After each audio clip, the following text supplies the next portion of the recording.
pinakamataas na pagpupuri, pagluluwalhati ay tanging sa ating pinakamamahal na Panginoong Jesus po lamang. At dobling paggalang po, pagrespeto at pag-alala sa mga ginintoang turo't aral po ng ating beloved parents in the Lord, our dearly beloved Honorable Pastor Wildy Estrada Almeda, and our dearly Honorable Assistant Pastor Lina C. Almeda, and greetings din po to their beloved children, Almeda family, to your beloved brethren, beloved preachers, workers, at sa ating live webcast viewers po. Ako po mga minamahal ay muling nagpupuri, nagpapasalamat sa ating pinakamamahal na Panginoong Jesus. Dahil muli po sa araw na ito, ako po muli kanyang pinagkalooban ng pagkakataon upang ipasalamatan po ang kanyang dakilang himala na ipinagkaloob po niya sa aking buhay. Andiyan po mga minamahal, last August 16 lang po this year mga minamahal, habang pauwi po ako ng aming tahanan galing po sa ating banal na gawain. Friday night po ang ating banal na gawain. Andyan po na habang pauwi po ako around Saturday 1 a.m. na po ito mga minamahal. Habang nagdadrive po ako pauwi sa aming tahanan, sa hindi po inaasahang pagkakataon, andyan po na car accident po ako mga minamahal. Yung minamaneho ko pong sasakyan, andyan na talagang nagpaikot-ikot po yan, mga minamahal, ng maraming beses. Talagang noong time po na yun, mga minamahal, wala po kong ibang sinambit kundi in Jesus' name.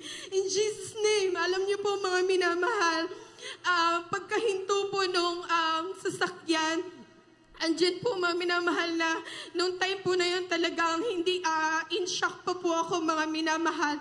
Alam niyo po mga minamahal, habang tumatagal po andyan na nakikita ko na po na dumadami po yung tao sa paligid ko.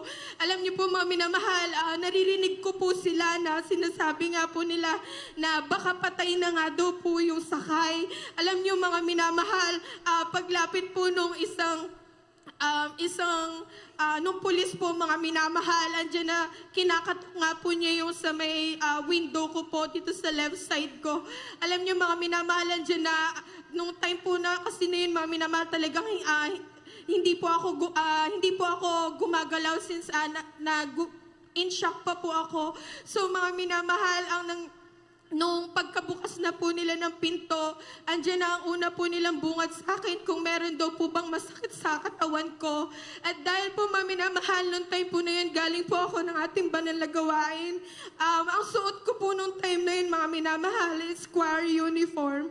So kung meron man po akong injured, andyan na, makikita po nila agad yung sugat sa katawan ko. Pero andyan po mga minamahal, ang dakilang himala po ng ating pinakamamahal na Panginoon. Alam niyo mga minamahal, habang chinecheck po nila chinecheck po nila ako.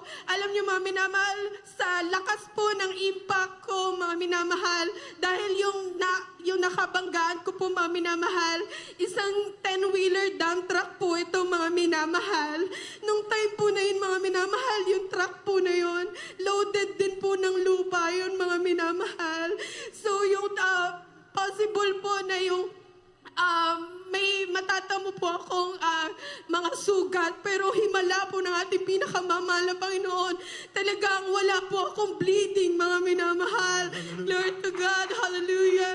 At ganun, andyan po mga minamahal, since wala nga po sila sa aking nakitang bleeding, ang worry po nila sa akin, mga minamahal, baka daw po, meron daw po akong internal bleeding or fracture. So mga minamahal, kinakailangan po nila akong itakbo dalhin po sa ospital. So, pagdating po namin mga minamahal sa ospital, andyan na, ang unang-una pong ginawa sa akin is CT scan at X-ray po para makita po nila agad kung may fracture po ako. Dahil that time po mga minamahal, talagang galawin ko po yung kamay ko, yung braso ko, lumingon lang po ako. Talagang andyan po yung grabing sakit ng buong katawan ko.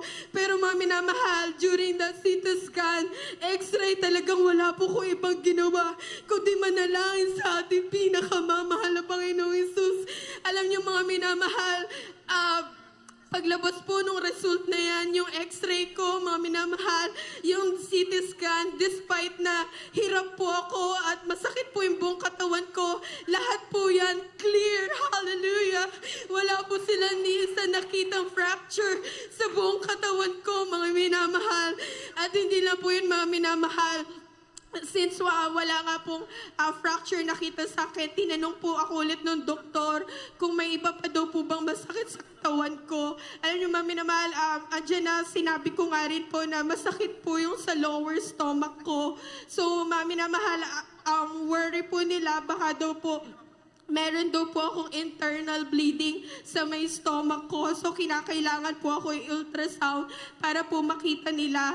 Alam niyo, mga minamahal, andyan na during the ultrasound po, talagang muli po ako nagtiwala sa ating pinakamamahal na Panginoong Yesus na naghimala po siya sa akin.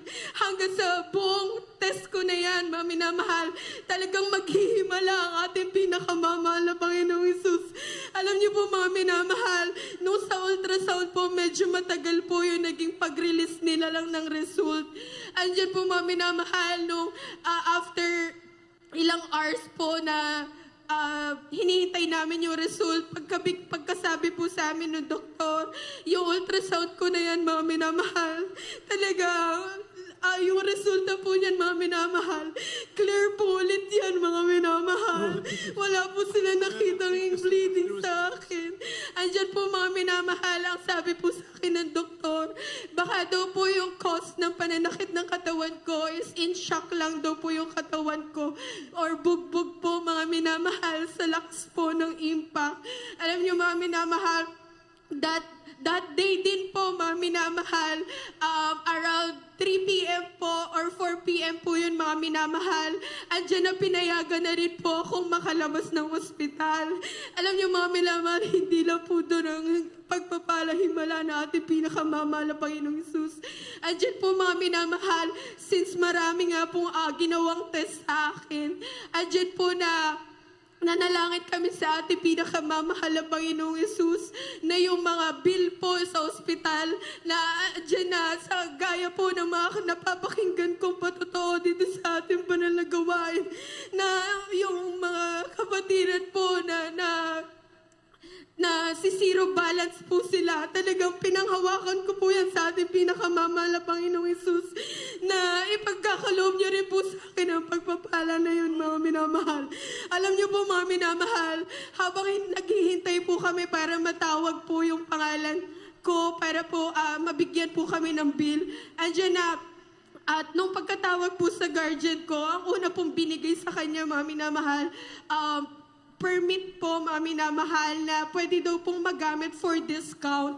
So, mga minamahal, dyan po, bilang tao, dyan po yung worry ko na baka po sobrang laki po nung kailangan naming bayaran since ang binigay po nila sa akin is parang voucher po para sa discount. Pero andyan po, mga minamahal, nagtiwala po kami sa ating pinakamamahal na Panginoong Yesus.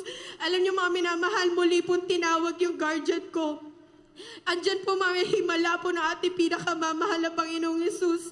Andyan na instead po na bill po yung iaabot sa kanya. Alam niyo, mga minamahal, ang binigay po sa kanya is exit permit po, mga minamahal, na pinapayagan na po ako makalabas ng ospital na ni piso, mga minamahal. Wala po akong binayaran. Hallelujah! At hindi lang po yun, mga minamahal.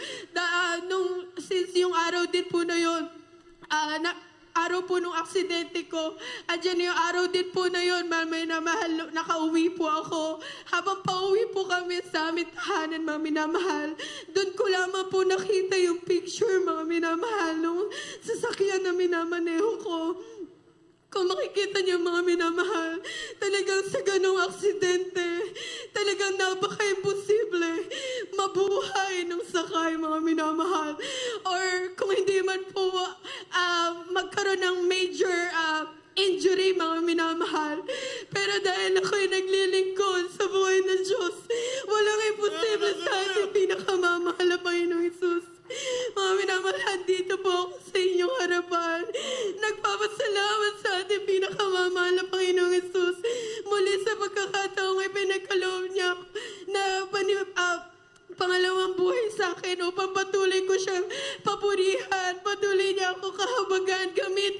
niyo po nalampasan.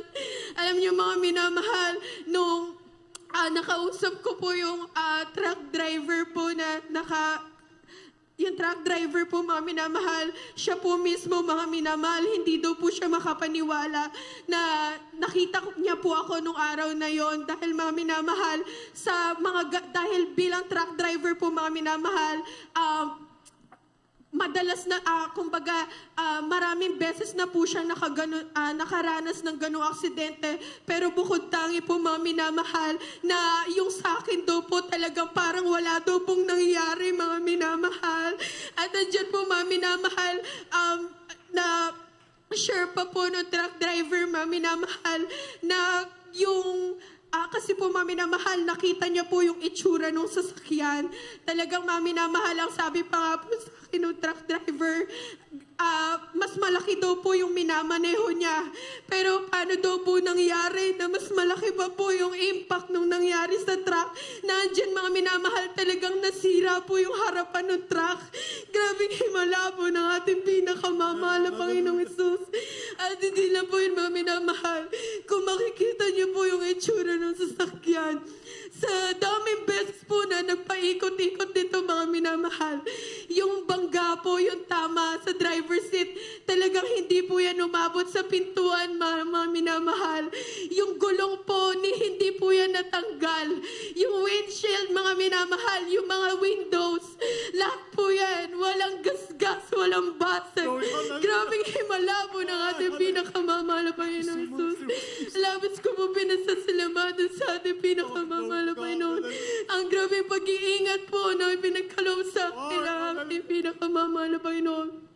Adyan din po na aking po pinasasalamatan sa aming mga pangkailangan po sa araw-araw.